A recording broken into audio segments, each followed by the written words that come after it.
Daniel, for a whole generation of people that are going to be going to see this movie, they don't have a concept of what the Beat Generation is. Yeah. Can you just kind of walk them through of who these people were?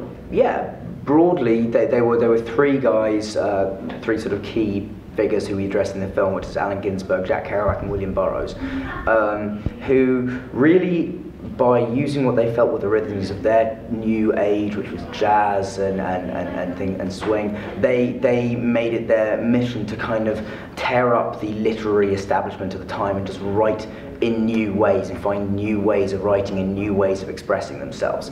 And that was really what the Beat Generation was, and Ginsberg became a very influential poet, and the other two became incredibly influential novelists. And they are also sort of the origin, for better or for worse, of today's hipster sort of culture. You know, they were a counterculture. They were a genuine counterculture movement before it was fashionable to be a hipster.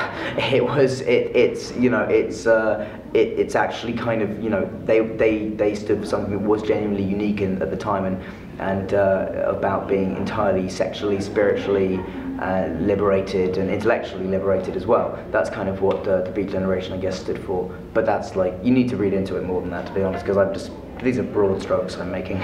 Speaking of reading, I mean, Allen Ginsberg was quite prolific with his poetry. Yes. If you had to recommend a piece of poetry, not necessarily Allen Ginsberg, but for people who are unfamiliar with the craft, which one would you recommend for people? I mean, I think W.H. Auden is a great place to start, because his, you know, things like what's the very famous, but Tell Me the Truth About Love is a great poem to start with, and As I Walked Out One Evening, they're just great they're really imaginative, interesting poems that give you a sense of the feeling of what the poet wants you to feel. And they're you know, very pleasing to say as well. They've got great rhymes, and so Auden's a great place to start, I think.